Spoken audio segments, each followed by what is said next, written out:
Pakistan stock data channel में खुशामदीद। उम्मीद है आप खैरियत से होंगे। आज की वीडियो में हम आपके लिए एक डेटा लेकर आए हैं। इस डेटा से आपको इमीडिएटली कोई फ़ायदा नहीं होने वाला, तो आप इस वीडियो को सेव करके रख लें और मुस्तकबिल में जब आपको इसकी ज़रूरत पड़े तो आप इसको देख सकते हैं। वैसे इस वीडियो में हम सारा का सारा डेटा जो है scstrade.com की साइट से लेंगे, तो आप वहाँ से भी रेफ़र कर सकते हैं जब आपको ज़रूरत हो।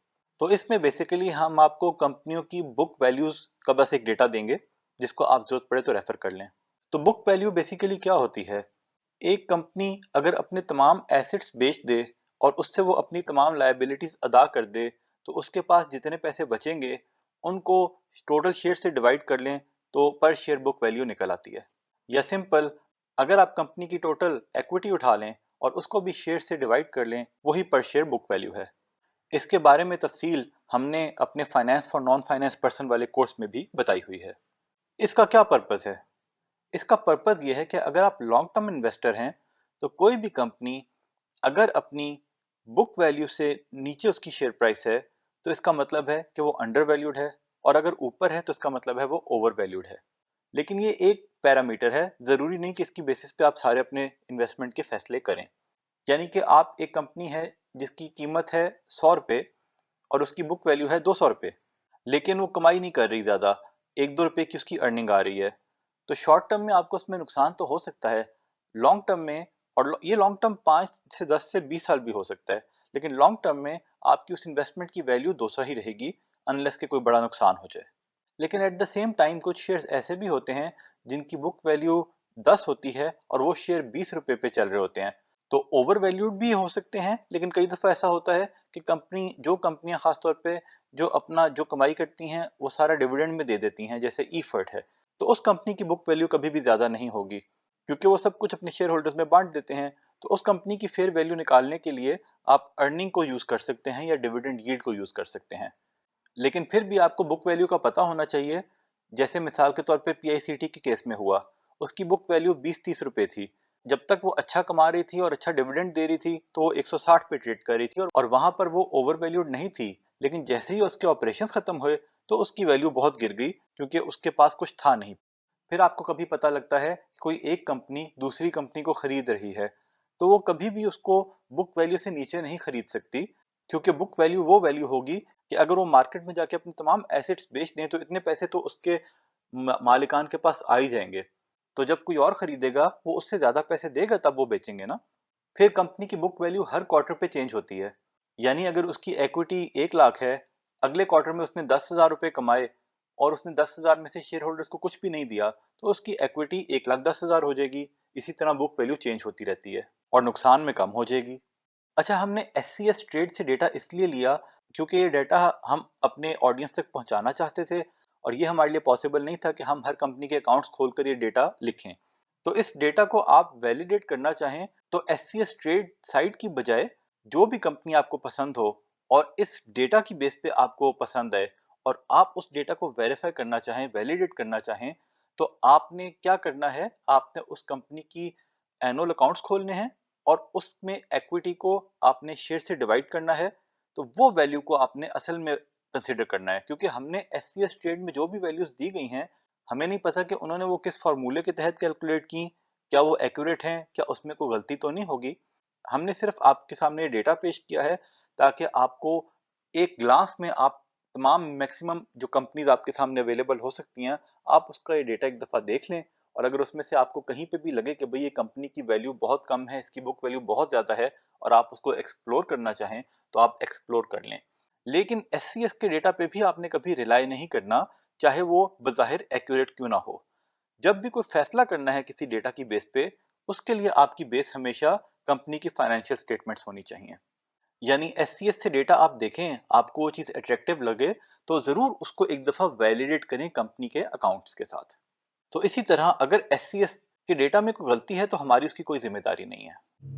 अगर आप फाइनेंस की जानकारी हासिल करना चाहते हैं और फाइनेंशियल स्टेटमेंट्स को समझना चाहते हैं, तो हमारे चैनल की प्लेलिस्ट में कोर्स कर सकते हैं finance for non finance person.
हम कोई बाय सेल कॉल नहीं देते, सिर्फ फंडामेंटल एनालिसिस करते हैं। फैसला सबने खुद करना है, क्योंकि मुनाफे में मौज अपनी अपनी और नुकसान में दौड़ अपनी अपनी।